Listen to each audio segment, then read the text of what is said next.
واردات کے بعد یوسف صرف ایک بار دروازے سے گزرا ہے، اور وہ اس وقت جب وہ مجرم کے جانے کے بعد واردات کی اطلاع دینے حویلی کی طرف بھاگا ہے۔ میں نے یہ سب کچھ یوسف کو بتایا تو اس کے پاس تسلیم کرنے کے سوا کوئی چارہ نہ تھا۔ وہ مان گیا کہ مجرم کے خوف سے وہ کمرے میں چھپ گیا تھا اور اس وقت تک چھپا رہا تھا جب تک وہ چلا نہیں گیا۔ جان بچانے کے لیے وہ ایک بڑے جستی صندوق میں گھس گیا تھا۔ اسے پیٹی کہا جاتا ہے۔ میں نے کرم دین سے کہا، کرم دین، اگر معاملے کی صحیح تفتیش چاہتے ہو تو اونگی پونگی مت مارو، جو بھی معاملہ ہے مجھے صاف بتا دو۔ کرم دین مجھے اپنے ساتھ بیٹھک میں لے آیا، نوکر چاہ کر خدمت میں لگ گئے۔ کرم دین نے کہا، تھانے دار صاحب، یہ تیسری بار ہے کہ کسی نے میرے بھانجے کو جان سے مارنے کی کوشش کی ہے۔ یہ رستم پور گاؤں کا رہنے والا ہے، 3 دفعہ وہاں اس پر حملہ ہوا ہے۔ ایک بار تو قسمت اچھی تھی جو یہ بچ گیا۔ کسی نے اس کے کمرے میں اتنا بڑا زہریلا ناگ چھوڑ دیا۔ ناگ ساری رات ایک دیگچے میں کنڈلی مارے بیٹھا رہا۔ صبح جب اس نے دودھ دھونے کے لیے دیگچہ اٹھایا تو ناگ نے کاٹنے کی کوشش کی۔ اس نے دیگچہ پھینک کر اسے لاٹھیوں سے مار ڈالا۔ لڑکا بہادر ہے جی، لیکن جب ہر وقت جان کا خطرہ لگا رہے تو بندے میں رہ کیا جاتا ہے۔ دیکھیں کیسا سفید لٹھے جیسا رنگ ہو رہا ہے اس کا۔ میں خود رستم پور جا کر اسے یہاں لے آیا تھا، لیکن ویریوں نے یہاں بھی پیچھا نہیں چھوڑا۔ حملہ آور کے بارے میں تمہارا کیا اندازہ ہے؟ تھانے دار صاحب، یوسف کا باپ کھاتا پیتا زمیندار ہے، 5-6 مربع جگہ ہے۔ زمین والوں کے چھوٹے موٹے جھگڑے تو ہوتے ہی ہیں، لیکن سمجھ نہیں آتی یوسف کی جان کا دشمن کون ہو سکتا ہے؟ کوئی رشتے کا معاملہ، کوئی ذات برادری کا جھگڑا؟ جی پرانی دشمنی تو کوئی نہیں، 1-2 بکھیڑے ہیں۔ 2 سال پہلے یوسف کا ایک چاچا قتل ہوا تھا۔ وارثوں نے یوسف کے باپ پر بھی شبہ کیا تھا، پھر یہ بات آئی گئی ہو گئی۔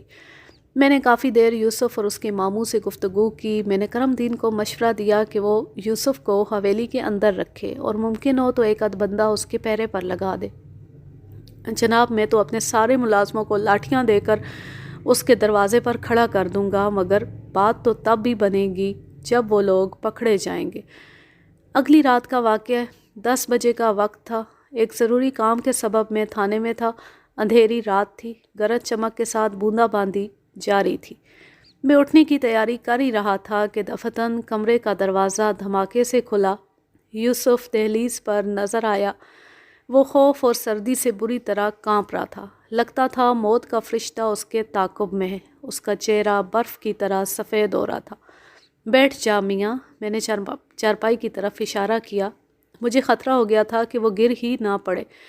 وہ جلدی سے بیٹھ گیا اور پھر اچانک اس نے مجھے حیران کر دیا۔ اس نے چہرہ دونوں ہاتھوں سے چھپایا اور دھاڑے مار مار کر رونے لگا۔ تھانے دار صاحب، میں مرنا نہیں چاہتا، میں زندہ رہنا چاہتا ہوں۔ اتنے لمبے تڑنگے آدمی کو بچوں کی طرح روتے دیکھنا عجیب تجربہ تھا۔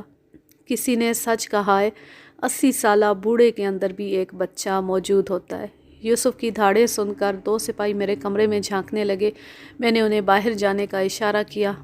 کچھ دیر بعد یوسف پرسکون ہوا تو میں نے کہا، بھلے مانس، اب تجھے کیا ڈر ہے؟ کرم دین نے بتایا تھا کہ اس نے تجھ پر 4 آدمیوں کا پہرا بٹھایا ہے۔ تھانے دار صاحب، ان پہروں سے کچھ نہیں ہوگا۔ پہرا تو میرے باپ نے بھی بٹھایا تھا۔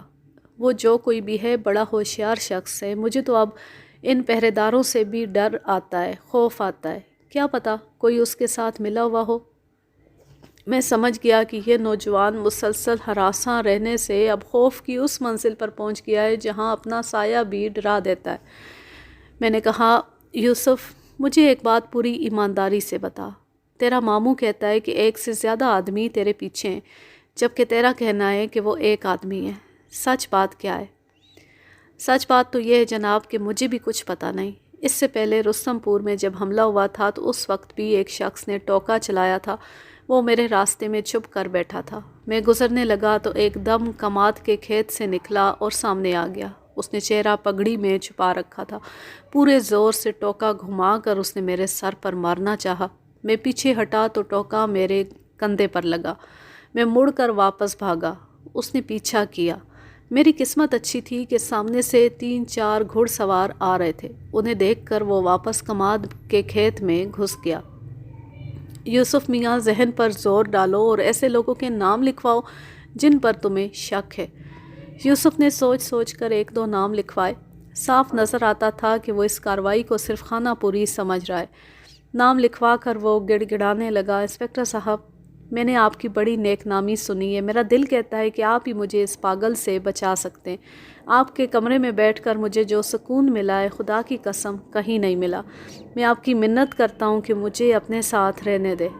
بھلے مانس، یہ کیسے ہو سکتا ہے؟ میں تو ابھی اٹھ کر گھر جا رہا تھا، بس مجھے اپنے ساتھ گھر لے جائیں۔ انسپکٹر صاحب، میں کوئی غریب آدمی نہیں، خدا کا دیا سب کچھ ہے۔ یقین کریں، میں اپنی طاقت اور آپ کے اندازے سے بڑھ کر آپ کی خدمت کروں گا، بس مجھے اس اندھی موت سے بچا لیں۔ یوسف میاں، حوصلے سے کام لو۔ میرے 100 مسئلے ہیں، 100 جگہ آنا جانا ہوتا ہے، میں تمہیں کہاں کہاں ساتھ لیے پھروں گا۔ یا کہہ دو کہ نوکری چھوڑ دوں اور تمہارے پہرے پر بیٹھ جاؤں۔ میری بات پر وہ پھر آپ دیدہ ہو گیا، گلوگیر آواز میں بولا، انسپکٹر صاحب، میں آپ کو بتا رہا ہوں وہ مجھے زندہ نہیں چھوڑے گا۔ میں نے آپ کو سب کچھ بتا دیا، اگر کچھ کر سکتے ہیں تو کر لیں۔ مجھے اس پر غصہ بھی آ رہا تھا اور ترس بھی۔ بہرحال یہ میرے علاقے کا معاملہ تھا، مجھے کچھ نہ کچھ تو کرنا تھا۔ ویسے بھی یوسف کچھ ایسا غلط نہیں کہہ رہا تھا۔ مجرم کے غضب کا اندازہ بے زبان جانور کی وحشیانہ چیر پھاڑ سے ہوتا تھا۔ میں نے کچھ سوچ سمجھ کے یوسف سے کہا، دیکھ بھائی، میں ایسا کرتا ہوں، اپنے 2 ہوشیار کانسٹیبل تیری حفاظت پر لگا دیتا ہوں۔ ان میں سے ایک کے پاس پکی رائفل ہوگی، وہ 24 گھنٹے تیرے ساتھ رہیں گے۔ انسپکٹر صاحب، اب میں کچھ نہیں کہوں گا، آپ جو بہتر سمجھیں کریں۔ لگتا تھا اس کے دل کا غبار اب نکل چکا ہے۔ میں نے کہا، وہ دونوں میرے بھروسے کے آدمی ہیں، تم چین سے جا کر سو جاؤ، ابھی آدھے گھنٹے میں وہ تمہارے پاس پہنچ جاتے ہیں۔ ٹھیک ہے جی، یوسف نے ٹھنڈی سانس بھر کر کہا۔ میں اس کی ٹھنڈی سانس کا مطلب سمجھ رہا تھا۔ میں نے اسے رکنے کا اشارہ کیا اور 10 منٹ بعد دونوں کانسٹیبلوں کے ساتھ ہی اسے گھر روانہ کیا۔ اگلے روز میں نے اپنے سب انسپکٹر کو اس معاملے کی تحقیق پر لگایا۔ خاص طور پر میں چاہتا تھا کہ یوسف کے مقتول چچا کے بارے میں معلومات حاصل کی جائیں۔ یوسف نے مشتبہ افراد کی فہرست میں چچا کے کسی بیٹے یا رشتہ دار کا نام نہیں لکھوایا تھا، مگر میں اپنے طور پر تسلی کر لینا چاہتا تھا۔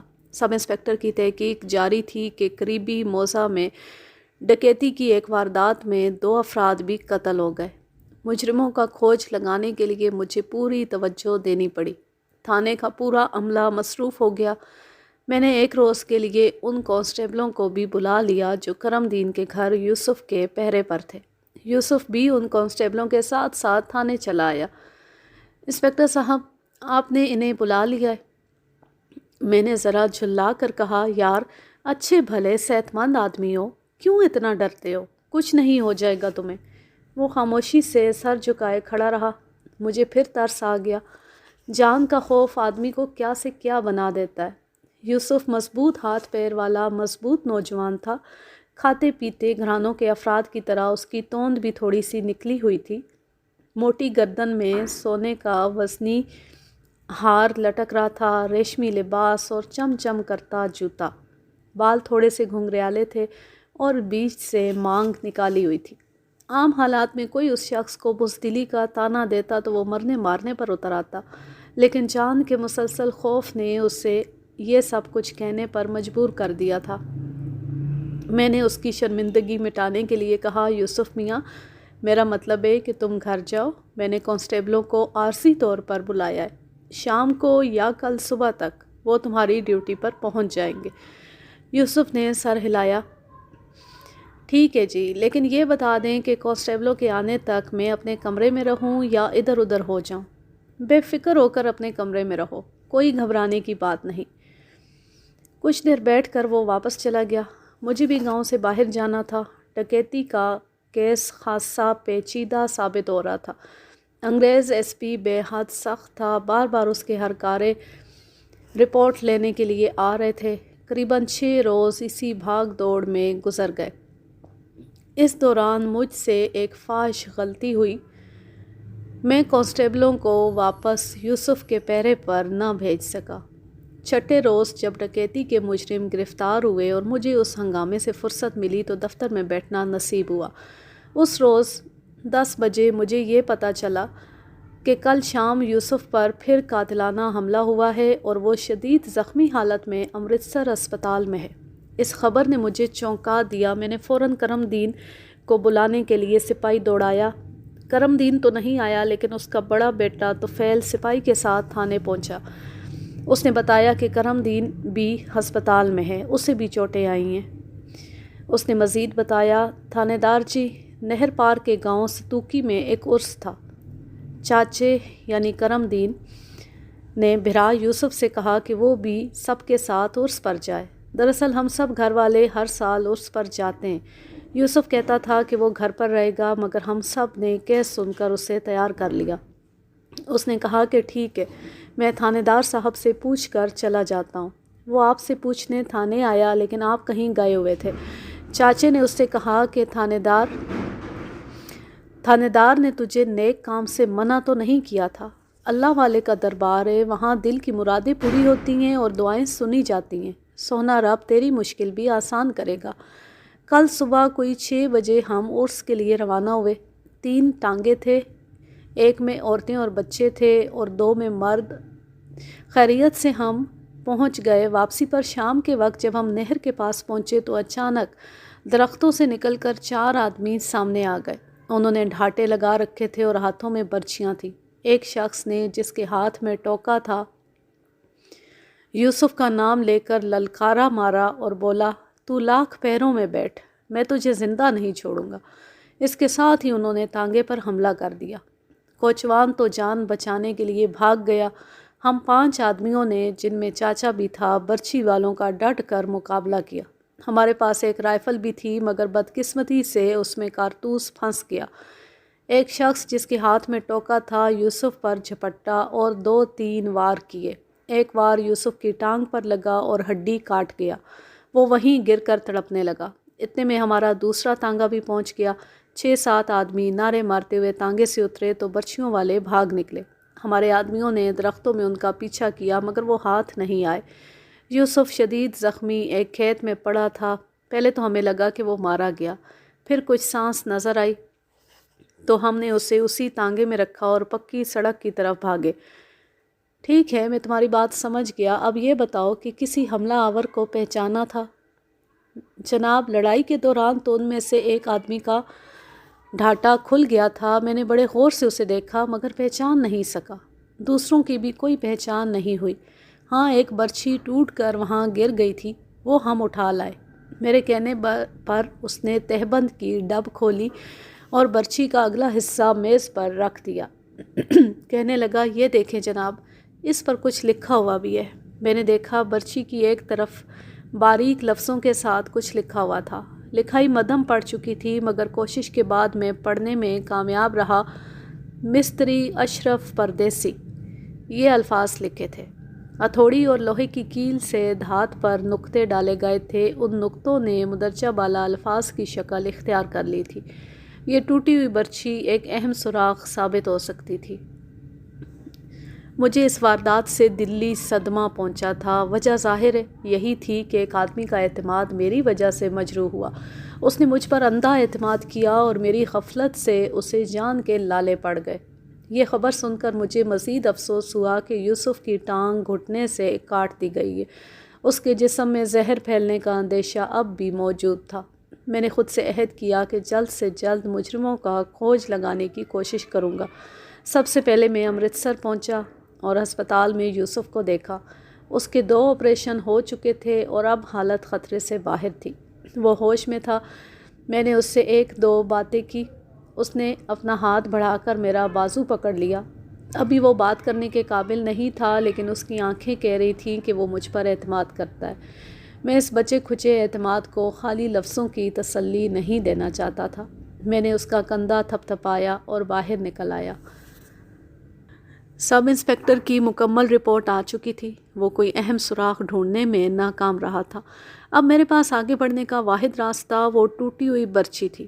اس پر کندہ نام سے اندازہ ہوتا تھا کہ یہ کسی اشرف پردیسی نامی لوہار نے بنائی ہے۔ ان دنوں ہر گاؤں میں 1-8 لوہار ضرور ہوتا تھا۔ میں نے سب انسپکٹر کی ڈیوٹی لگائی کہ وہ ارد گرد کے دیہات میں اشرف نامی لوہار کا پتہ کرے۔ سب انسپکٹر نے تیسرے روز مجھے اپنی ناکامی کی خبر سنائی۔ مجھے پہلے ہی اس شخص سے اچھی توقع نہیں تھی۔ اس سے پہلے اس نے مشتبہ ناموں پر تحقیق کی تھی اور کچھ حاصل نہیں کر سکا تھا، بس اپنی کارکردگی دکھانے کے لیے چند الٹی سیدھی باتیں رپورٹ میں لکھ دی تھی۔ میرا تجربہ ہے کہ ایسے نااہل ماتحت کارکردگی دکھانے کے چکر میں تفتیش کا بیڑا غرق کر دیتے۔ بہرحال میں نے اس سب انسپکٹر پر لعنت بھیجی اور خود اس لوہار کی تلاش میں نکلا۔ ان دنوں میرے پاس ایک روال گھوڑی تھی۔ اس نسل کی گھوڑیاں سبک خرامی میں اپنا جواب نہیں رکھتیں، چال ایسی ہموار کہ جیسے پانی پر تیر رہی ہے۔ ان دنوں ہم عام گھوڑوں کو مورس اور روال چال کی گھوڑی کو شیورلیٹ کہا کرتے تھے۔ تو میں اس پر بیٹھا دوپہر تک 4-5 دیہات میں گھوما۔ اشرف نامی کسی لوہار کا پتہ نہیں چلا۔ نہر پار جانے کے لیے میں پل پر پہنچا تو وہاں ایک عجیب منظر نظر آیا۔ ایک لڑکی جس کے تمام کپڑے بھیگے ہوئے تھے پریشانی کے عالم میں چیخ رہی تھی۔ وہ برگد کے ایک درخت کی طرف دیکھ رہی تھی۔ میں نے اس جانب غور سے دیکھا تو ایک 8-9 سالہ لڑکا نظر آیا۔ وہ بالکل برہنہ تھا اور شاخوں سے چمٹا ہوا تھا۔ پھر مجھے سمجھ آئی کہ لڑکی کیوں چلا رہی ہے۔ ایک چیل کتب قطعی کی آواز نکالتی ہوئی بار بار لڑکے پر جھپٹ رہی تھی۔ میں جلد ہی معاملے کی تہہ تک پہنچ گیا۔ یہ لڑکی نہر پر کپڑے دھو رہی تھی۔ لڑکا جو شاید اس کا چھوٹا بھائی تھا، گولا یعنی برگد کا پھل کھانے کے لیے برگد کے درخت پر چڑھ گیا۔ وہاں چیل کا گھونسلہ تھا، وہ اس پر حملہ آور ہو گئی۔ اب گھبراہٹ میں لڑکے سے نیچے نہیں اترا جا رہا تھا۔ مجھے دیکھ کر لڑکی چلائی، تھانے دار جی، رب دا واسطہ اسے نیچے اتارو۔ صورتحال دلچسپ تھی۔ میں گھوڑی چلا کر آگے آیا اور پھر گھوڑی پر کھڑا ہو کر میں نے ننگ دھڑنگ لڑکے کو نیچے اتار لیا۔ چیل تیش کے عالم میں مجھ پر بھی حملہ آور ہوئی، لیکن میری ٹوپی گرانے کے سوا کچھ نہ کر سکی۔ ہاں، لڑکے کی اچھی خاصی مرمت ہوئی تھی۔ اس کے سر پر چھوٹے چھوٹے بال تھے اور 1-2 جگہ سے خون رس رہا تھا۔ وہ پہلے تو صرف رو رہا تھا، لیکن اب رونے کے ساتھ ساتھ ہنس بھی رہا تھا۔ لڑکی نے 1-2 ہتھڑ اس کی کمر پر مارا اور بولی، پیڑ جو گیا اور کھا گولا۔ لڑکے نے لڑکی کو ماں کہہ کر پکارا تو مجھے ان کے رشتے کا علم ہوا۔ وہ عمر میں اس کی ماں ہرگز نہیں لگتی تھی۔ میں نے یہی اندازہ لگایا کہ 13-14 سال کی عمر میں اس کی شادی ہو گئی ہوگی۔ ابھی تک تو اسے اپنے بچے کی فکر تھی۔ اب اس کا دھیان اپنی طرف گیا تو اس نے بازو موڑ کر سینے پر رکھ لیا۔ وہ ایک خوبصورت اور بھرپور لڑکی تھی۔ لرزاں آواز میں بولی، تھانے دار جی، آپ کی بڑی مہربانی۔ مجھے تو ڈر تھا یہ کمبخت ڈیلا نکلوا کر ہی نیچے آئے گا۔ بہن، مہربانی کی کوئی بات نہیں، یہ بتاؤ یہ اوپر کیسے چڑھا تھا؟ ادھر ایک گدھا گھوم رہا تھا، اس پر چڑھ کر یہ اوپر چلا گیا تھا۔ گدھے کو اور بھی کئی کام ہوں گے، وہ کب تک نیچے کھڑا اس کا انتظار کرتا، اس لیے وہ کھسک گیا۔ میری اس بات پر ماں بیٹا کھلکھلا کر ہنس پڑے۔ میں پھر اپنے سفر پر روانہ ہو گیا۔ جس گاؤں میں اب پہنچا اس کا نام کنڈلی تھا۔ یہاں بھی 2 لوہار موجود تھے، مگر ان میں سے کسی کا نام اشرف پردیسی نہیں تھا۔ پھر بھی میں نے سوچا کہ ان میں سے ایک کو مل لوں۔ میں جس لوہار سے ملا اس کا نام جیون تھا، عمر کوئی 60 سال کے قریب ہوگی۔ میں نے اسے برچی دکھائی، وہ الٹ پلٹ کر دیکھتا رہا، پھر بولا، مائی باپ، میری سمجھ میں تو کچھ نہیں آتا، لگتا ہے یہ شہر کی بنی ہوئی ہے۔ جیون کی بات نے میری امیدوں پر پانی پھیر دیا۔ شہر میں کوئی کب کسی کو پہچانتا ہے؟ اگر برچی وہاں سے خریدی گئی تھی تو خریدار کا سراغ ملنا ناممکن تھا۔ میں نے اٹھتے اٹھتے کہا، بابا، اس پر کسی مستری اشرف پردیسی کا نام لکھا تھا، تیری نظر میں اس نام کا کوئی کاریگر ہے؟ مستری اشرف کا نام سن کر بابے جیون کے کان کھڑے ہوئے۔ وہ بولا، اس پر مستری اشرف کا نام لکھا ہے؟ میں نے اسبات میں سر ہلایا۔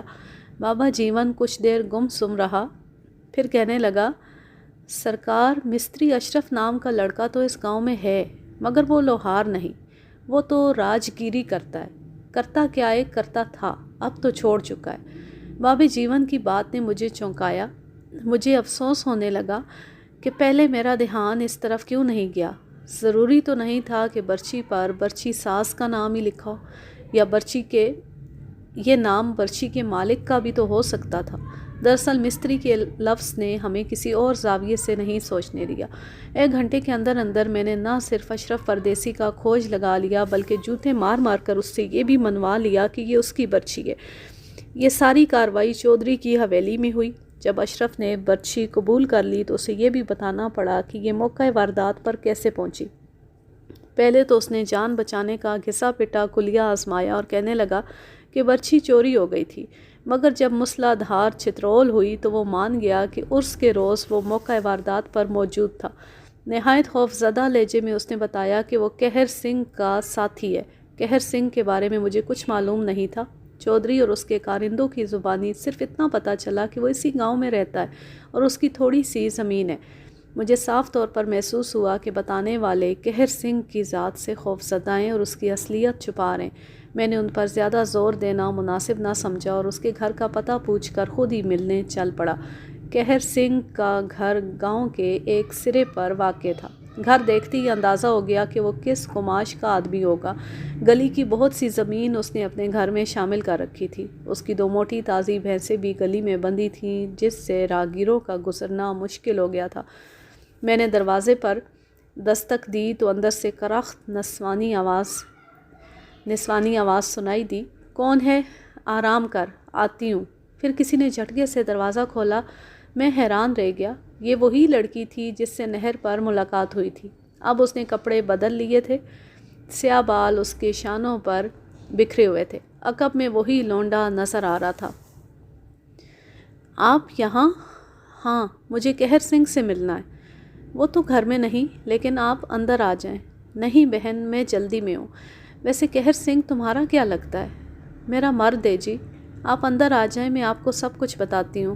اس کے لہجے میں کوئی ایسی بات تھی کہ میرے قدم خود بخود دہلیز پار کر گئے۔ اس نے جلدی سے برآمدے میں ایک چارپائی ڈالی اور دودھ لسی کا انتظام کرنے لگی۔ میں نے اسے منع کر دیا اور کہا کہ اسے جو بتانا ہے جلد بتا دے۔ لڑکی اپنے چھوٹے بچے کو گود میں اٹھائے میرے سامنے زمین پر بیٹھ گئی اور قہر سنگھ کی باتیں کرنے لگی۔ جلد ہی میں جان گیا کہ یہ لڑکی بے حد کارآمد ہے۔ قہر سنگھ اس کا شوہر ضرور تھا مگر وہ اس سے نفرت کرتی تھی۔ میں نے لڑکی کو کریدا تو معلوم ہوا کہ قہر سنگھ آج سے 10 سال پہلے اسے ایک دور دراز گاؤں سے اٹھا کر لایا تھا۔ اس نے اسے زبردستی شادی کی تھی اور بچے پیدا کیے تھے۔ اتنے برس گزرنے کے باوجود لڑکی اسے اپنا دشمن سمجھتی تھی۔ اس کے دل کے کسی کونے میں اس بات کی شدید خواہش تھی کہ قہر سنگھ کو اس کے کیے کی سزا ملے۔ لڑکی نے اپنا نام جہانی بتایا۔ وہ سکھ تھی۔ تھوڑی دیر میں وہ کھل گئی۔ اس نے صاف لفظوں میں کہا، اس کے مرد نے اسے قیدیوں کی طرح رکھا ہوا ہے اور وہ اس سے نفرت کرتی ہے۔ میں نے کہا، جہانی، اگر قہر سنگھ پکڑا گیا، اسے لمبی سزا ہو گئی تو تیرا کیا بنے گا؟ اس نے گود کے بچے کا سر چوما اور آنکھوں میں آنسو بھر کر بولی، میرے یہ دونوں پتر سلامت رہے، میں ان کے سہارے ساری زندگی کاٹ لوں گی۔ انہیں پالنے کے لیے 8 پہر محنت مزدوری کر سکتی ہوں، لیکن اس مرد کے پاؤں کی جوتی بن کر نہیں رہ سکتی۔ میں قہر سنگھ کے گھر زیادہ دیر نہیں رہا، لیکن اس مختصر سے وقت میں جہانی نے کچھ ایسی باتیں میرے کان میں ڈال دیں کہ قہر سنگھ کو گھیرنا آسان ہو گیا۔ اس نے بتایا کہ قہر سنگھ کے گھر آنے کا کوئی وقت نہیں۔ بعض دفعہ وہ کئی دن گھر کا رخ نہیں کرتا۔ اس نے کہا کہ ویروالی گاؤں کے پاس ایک بیلا ہے، وہاں فوجیوں کی کچھ پرانی بیرکیں ہیں۔ قہر سنگھ نے وہیں اپنا ڈیرا بنا رکھا ہے۔ اس کے اس ٹھکانے کا علم گاؤں میں کسی کو بھی نہیں۔ جہانی ٹھیک ہی کہتی تھی۔ مستری اشرف گدھے کی طرح مار کھانے کے باوجود قہر سنگھ کے اس ٹھکانے کے بارے میں نہیں بتا سکا تھا۔ جہانی سے رخصت ہو کر میں پھر چودھری کے پاس آیا اور اسے بتایا کہ قہر سنگھ کی عورت بڑی منہ پھٹ ہے، تھانے میں جا کر اس کا دماغ ٹھیک ہوگا۔ اس نے شوہر کے بارے میں کچھ نہیں بتایا۔ یہ باتیں کہنا اس لیے ضروری تھا کہ قہر سنگھ بیوی کو کوئی نقصان نہ پہنچائے۔ جیسا کہ اب تک کی تفتیش سے پتہ چلا تھا، وہ بڑا خر دماغ آدمی تھا اور اس نے پورے گاؤں کو سہما رکھا تھا۔ اگر اس کے ڈیرے پر میرا چھاپا ناکام ہوتا تو اس کا دھیان اپنی بیوی کی طرف جا سکتا تھا۔ چودھری کی حویلی سے میں سیدھا اپنے گاؤں پہنچا۔ مستری اشرف کے ہاتھوں میں رسی کی ہتھکڑی تھی اور وہ میرے ساتھ تھا۔ تھانے پہنچ کر میں نے سب سے پہلا کام یہ کیا کہ 2 مخبروں کو ویروالی روانہ کیا تاکہ وہ بیلے کی خبر لائیں۔ شام تک دونوں مخبر واپس آ گئے۔ انہوں نے بتایا کہ وہ بیلے میں پہنچے تھے، وہاں 2-3 بیرکوں کے کھنڈر موجود ہیں لیکن خفیہ کوئی نہیں۔ ایک جہازی سائز کی چارپائی پڑی تھی، 3-4 آدمی وہاں بیٹھے ہوئے تھے، کچھ مزدور جھاڑیاں اور گھاس کاٹنے میں مصروف تھے۔ پتہ چلا کہ وہ اس جگہ کو آباد کر رہے ہیں، مطلب کہ کھیتی باڑی کا ارادہ رکھتے ہیں۔ مخبروں نے بتایا کہ وہ لوگ انہیں بھی بیگار پر لگانا چاہتے تھے، بڑی مشکل سے جان چھڑا کر وہ آئے ہیں۔ مخبروں کی اطلاع سے ظاہر تھا کہ بیلے میں کچھ نہ کچھ ضرور ہے۔ میں نے ایک چھاپہ مار پارٹی تیار کی اور عشاء کی اذان کے وقت ویر والی گاؤں کی طرف روانہ ہو گیا۔